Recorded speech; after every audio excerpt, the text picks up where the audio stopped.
Let's talk about driving. Have you ever been pulled into a conversation and you're expected to make a decision? That's what we're talking about today. One person you support says, I don't think they should be driving anymore. The other says, I'm fine. I'm not giving up my independence. That's it. Suddenly you're expected to decide who's right. That's a difficult situation to be in. The real issue is you're being asked to make a decision when you don't have enough information yet, and families shouldn't have to choose between safety and dignity without a clear process to get there. You do not have to solve the entire future today. You need a clear way to understand what's changing and decide what comes next. I'm Dr. Mamata Majmundar. I'm dual board certified in family medicine and healthcare quality and management. Here's the idea I want you to carry from this video. The goal isn't simply to decide whether someone should drive.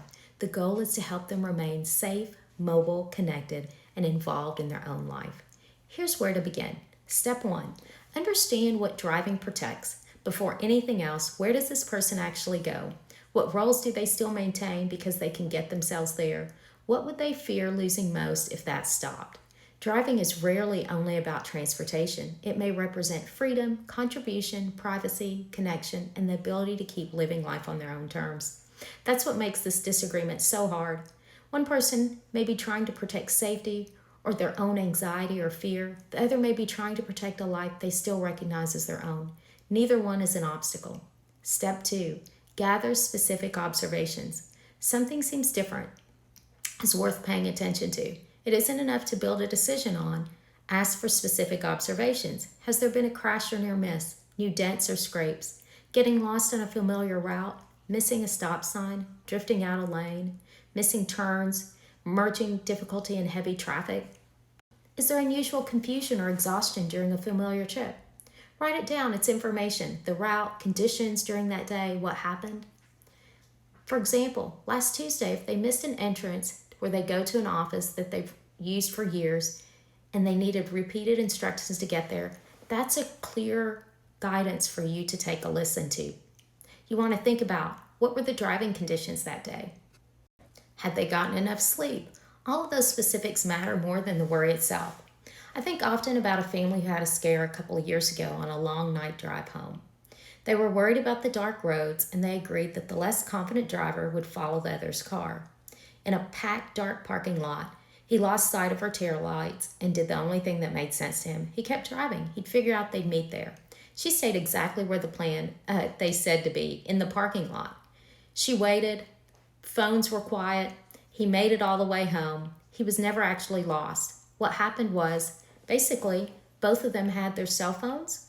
One was turned off, and the other one ran out of power. When he got to the house, he did not have keys to get into the home. So he stood outside until she arrived. Nobody in that story lacked capability. The plan wasn't specific enough to survive the dark night and all the other conditions. So step 3, ask what may be treatable. So change in driving rarely has one explanation. It could be vision, hearing, medication, sleep, movement, pain, attention. Any of these could be part of it, and several are fixable. An updated glass prescription, getting your hearing checked, getting a medication review, sleep apnea being treated, physical therapy for that stiff neck.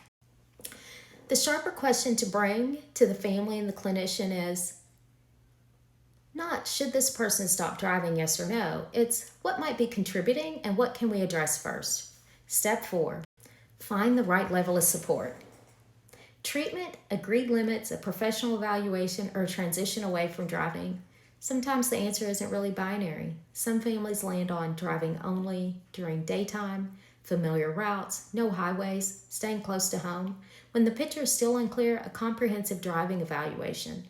Real driving assessed by a professional. It can give the family an answer neither side has to argue for. You can ask about costs and scheduling. Insurance doesn't usually cover this. And you can also see your physician to ask more questions. When the concerns suggest immediate risk, the family may need to act before every question is resolved. Contact your clinician and ask what should happen next. Step 5, protect the life around the driving. This is the most important, the social connection.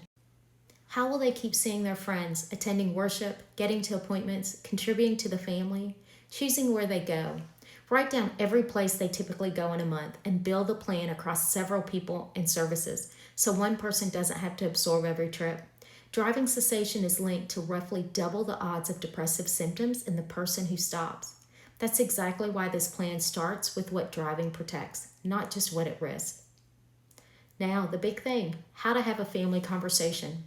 Oftentimes, we recommend that you have these conversations much sooner, similar to when we start talking about things when someone's in their 70s or 80s, and oftentimes it might not be age. Really, driving isn't always about age. It's about other circumstances that are there.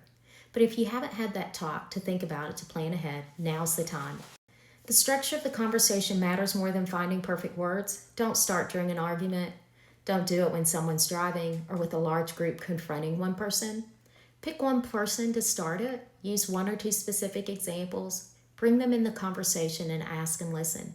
You might say, I want to understand what each of you is noticing before we decide what the next steps are. Can we write down some specific changes that have caused concern? Then ask the person who drives, what worries you most about changing how you drive? The answer may not be about the car. It may be about dependence, becoming a burden, losing a role in the family. That answer tells you exactly what the plan has to protect. What to do this week. Create a driving observation note.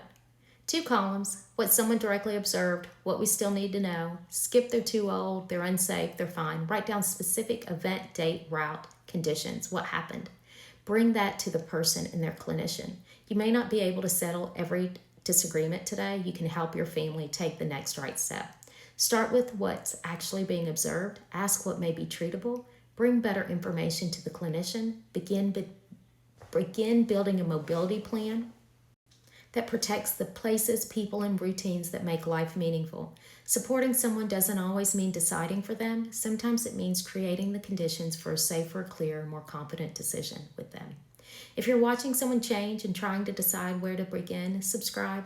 Each week I share one clear physician-led idea. Safer homes, steadier minds, stronger years.